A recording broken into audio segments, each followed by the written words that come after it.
News 5 WCYB presents Your Voice, Your Future. The Tennessee District 1 Congressional Candidates. This is Your Voice, Your Future, Tennessee's 1st District Congressional candidates. I'm Rebecca Pepin. The voters of Northeast Tennessee will decide who will replace Phil Rowe in Congress after his 6th term ends. There are 16 Republicans and 3 Democrats on the ballot. 1 Republican and 2 Democrats have since dropped out. Blair Walsingham is the sole Democrat. She's a veteran who homeschools her kids on a farm in Hawkins County. On the Republican side, Jay Adkins is a machinist and engineer from Johnson City who served in the Iraq War. Phil Arlinghouse of Seymour is pursuing a seminary degree and helps with multiple ministries.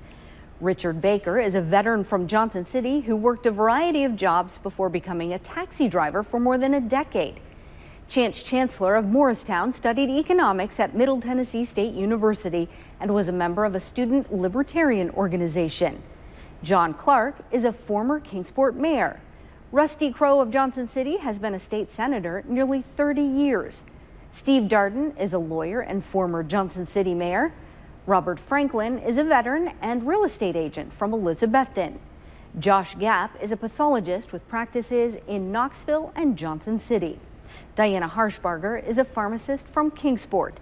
David Hawk of Greenville has been a state representative for 18 years. Timothy Hill of Bluntville has been a state representative for 7 years. Chuck Miller is an automation engineer and veteran from Greenville. Carter Quillen of Elizabethton is a veteran and retired HVAC engineer. Nicole Williams of Kingsport has worked for years in sales. News 5's Caleb Perney will sit down with our political analyst, Dr. Daryl Carter of ETSU, for a breakdown of the race. That's coming up next on Your Voice, Your Future, Tennessee's 1st District Congressional candidates. You're watching the Tennessee District 1 Congressional Candidate Preview on News 5. I'm Caleb Perney, and for some insight on this race, I'm joined now by News 5 political analyst and ETSU professor Daryl Carter. Dr. Carter, thank you for joining us. Thank you for having me. So the big thing that's been on everybody's minds for months, and the reason we're doing this by video call instead of in person, is the COVID-19 pandemic. What kind of effect do you think that will have on voting, whether people will vote, and how they'll do so? I think there's increased interest in voting this year. One reason is the presidential election, which always draws a much crowd than, say, most typical midterm elections. So that's one aspect of it. There's heightened partisan divisions within the country and within the region that are going to drive people to the polls. And lastly, there are desires for people to make their voices heard, either in favor of what's been happening the past 3.5 years or to have a different direction for the country. So I think there will be increased voter registration across the state and across the country this year. I also think there will be increased interest as we get to the fall for people to vote either in person or vote through mail. Either way, people want to be heard. So you don't think the pandemic is going to sway people away from voting? I don't think it's necessarily going to sway people away from voting because people are so concerned about some of the other issues that are taking place around the country right now, from the White House to the Congress to some of the cultural issues to some of the battles for freedom and equality in this country. I think I think those issues will push people to the ballot boxes. Do you think, considering that Roe's been in office for so long, do you think that whoever we pick now will be with for a while? It depends. It depends. I'm not sure yet. These things can turn on a dime. Congressman Roe's predecessor was Congressman David Davis of Johnson City, and he had been elected and beat Roe in 2006. But was thrown out of office 2 years later by Republican voters in the primary in 2008 by Phil Rowe. Now, before that, Congressman Jenkins had been there for 10 years, and before that, Congressman Quillen had been there for more than 30. And so it depends. These things are hard to develop.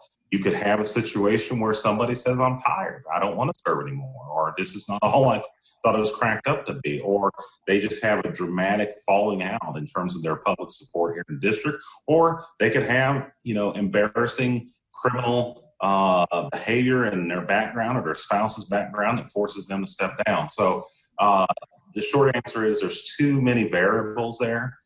Some congressmen you don't think will last 2 terms, and then they're still there 30 years later. So we'll just have to see.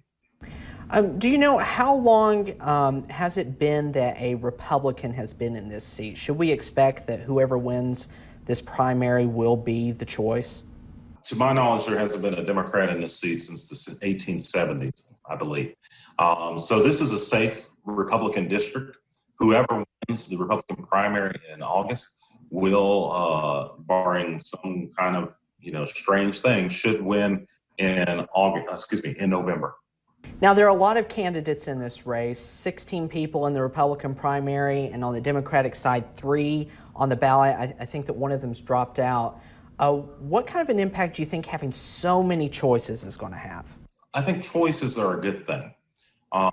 People should throw their hat in the ring if they feel like they can compete and deliver something for the people that they're desiring to represent. The practical effect of having so many people in the race is that it can dilute other candidates, more stronger candidates. If the race is really competitive, there are indications that the race is really between not 16, but probably about 4 people, maybe 5 people overall.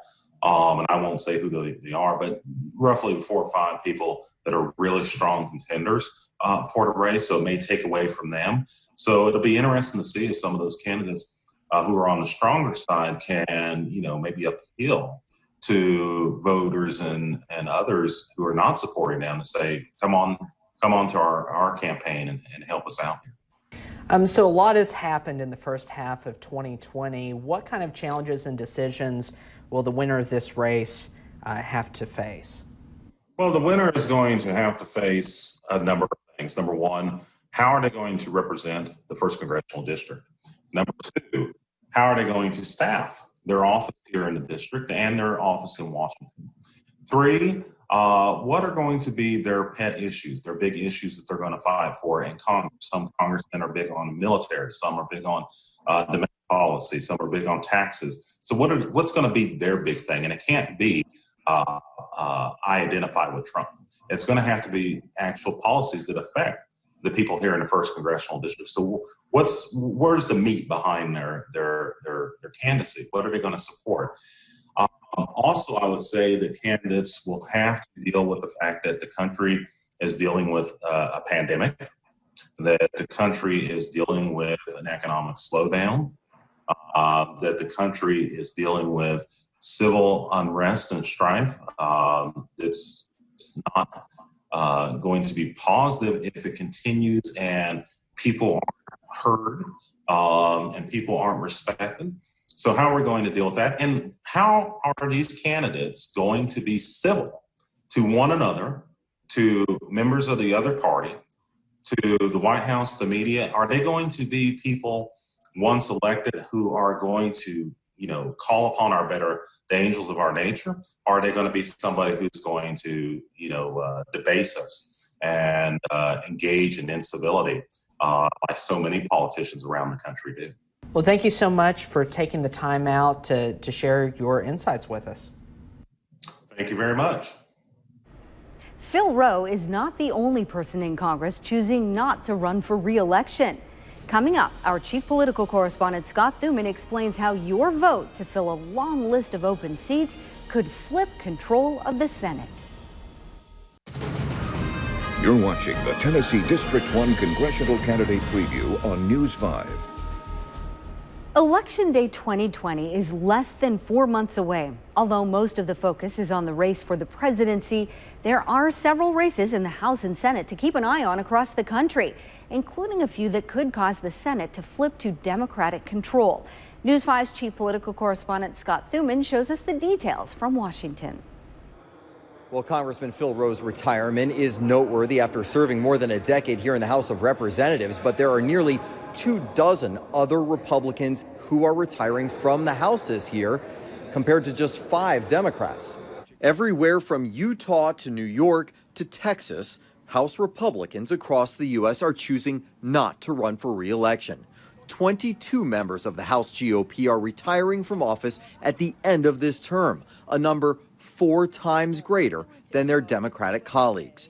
In 2018, Republicans saw 23 House members not seek re-election, compared to only 8 Democrats. Numbers do vary from cycle to cycle, but why, since 2014, are Republicans retiring at a higher rate? One of the main issues I've heard repeatedly from members is that it's more and more difficult to get things done on Capitol Hill, particularly with the hyper-partisanship. While pundits are betting the House stays in Democratic control this election, there's a bigger battle over in the Senate, where the GOP has made holding on a top priority. Right now, Republicans control 53 of the 100 seats, but 5 of those are considered toss-ups. Senators Tillis, McSally, Gardner, Daines, and Collins are all running tight races. Right now, it looks like the GOP is at risk of losing their majority, probably by maybe 1 seat, maybe 2. A Democratic Senate would prove problematic for President Trump if he's reelected, with the ability to possibly block Trump's picks for judges and stymie legislation. As for the race for the White House, several national polls now show President Trump trailing by double digits to Joe Biden. However, the president suggesting that a, quote, silent majority will push him to victory in November. At the U.S. Capitol, Scott Thuman, News 5 WCYB. Representative Phil Rowe has a few more months left before he leaves Congress. Coming up, he takes a look back at his time in Washington and looks ahead to the future. You're watching the Tennessee District 1 Congressional Candidate Preview on News 5. Phil Rowe was first elected to the U.S. House of Representatives more than a decade ago. Now he's sharing with News 5's Caleb Perney his favorite moments and his advice for the person who will take his place.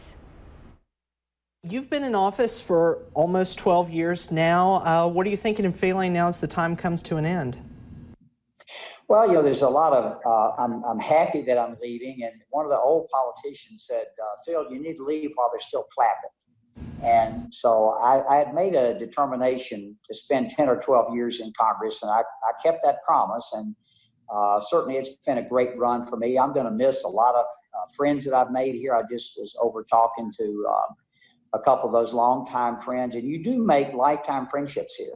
And I'm going to miss that part. And I'm also going to miss not going around and visiting people in the district. You get to know a lot of people, and a lot of those people become just personal friends over the years. And I've been very blessed in the 1st Congressional District of Tennessee to have a plethora of great friends and supporters. Any favorite moments or biggest accomplishment from your time? Oh, I think there's several, and you have to take the opportunities that are laid before you. And one of the opportunities I had was to chair a major committee. I don't think most people realize how big the Veterans Affairs Committee is. Just to put it in perspective for you, it's the second. I chaired the Veterans Affairs Committee in the last Congress. I'm the ranking member now, and the budget of the Veterans Affairs Committee is 5 times what the state budget of Tennessee's is. It's the second largest budget in the discretionary part of the Congress, of our entire discretionary budget. And I was privileged to lead that committee for those 2 years and to pass a lot of important legislation. One was the VA Mission Act, which is still being rolled out and will be transformative for the VA. 2 was the Forever GI Bill. I was able to use the GI Bill when I got out of the Army in 1976, a long time ago. And it paid me $300 a month, and I'm still appreciative of this moment of getting that money. And I know many people that listen to this tape have benefited from it, but it sunsetted at 10 years. You could no longer use it. The benefit has gotten much better, and I'm very happy about that, but it also sunsetted. The bill that I passed and led and sponsored, you can use the GI Bill now. When you get out of the military going forward, you can use the GI Bill the rest of your life. And that is a huge benefit. We also did an appeals reform bill while I was chairman. And when I got to Congress in 2009, there were 1 million backlog disability claims, 1 million. And we've cut that down to about 40,000. And the hope is, before I leave this Congress, to have that to 0. Any regrets from your time? Oh, I think, people ask me about that, and I ask them, does Larry Bird ever miss a free throw? Well, yeah, you always have votes that you wish, when you vote thousands of times, that, ooh, I wish I had that one back. Nobody gets them all right. And, you don't know when you pass a bill and you stay as long as I have, 12 years, chance to see the effects of some of those bills that you passed. And some of them are good and some of them are not so good. So what's next for you after you leave Congress? I don't know for sure. I plan to play a little more golf. I want to do that, but I am not going to totally step aside. I was asked by Senators Elizabeth and Bob Dole, who have what's called the Dole Foundation, and it's a foundation that helps care for disabled veterans. They've asked me to serve on their board, so I'm going to start with that. And everyone tells me when you retire, you work harder than when you were actually working, because you're doing something. I have more time to do things at church, and like this weekend, for instance, I won't get home till late Friday night or maybe Saturday morning, and I'm gonna have to come back on Sunday, back to DC. But I will be back in the district this weekend. I come home every weekend, and my advice to the candidates, whoever is fortunate enough to win this election, would come home, come to, and remember who you serve. And one of the things, I have a voting card, and that voting card that I have it in my pocket right here. This is what it looks like. That belongs to the people of the 1st Congressional District. That doesn't belong to me. And I think you got to be responsive to the people that you represent. And everyone's not going to agree with everything you do, since you are going to represent in this next Congress 750,000 people. And I think the 1st Congressional District, after the 2020 census is done, COVID's kind of slowed that up, but once it's done, I think our district is going to get bigger. I think we'll probably pick up another whole county somewhere. And talking about who's going to replace you, what do you think are the biggest challenges that whoever takes that slot next is going to have to face? Healthcare will be a challenge. COVID will be a challenge. Debt will be a challenge. And depending on the economy, could be a challenge too, depending on how we come out of COVID.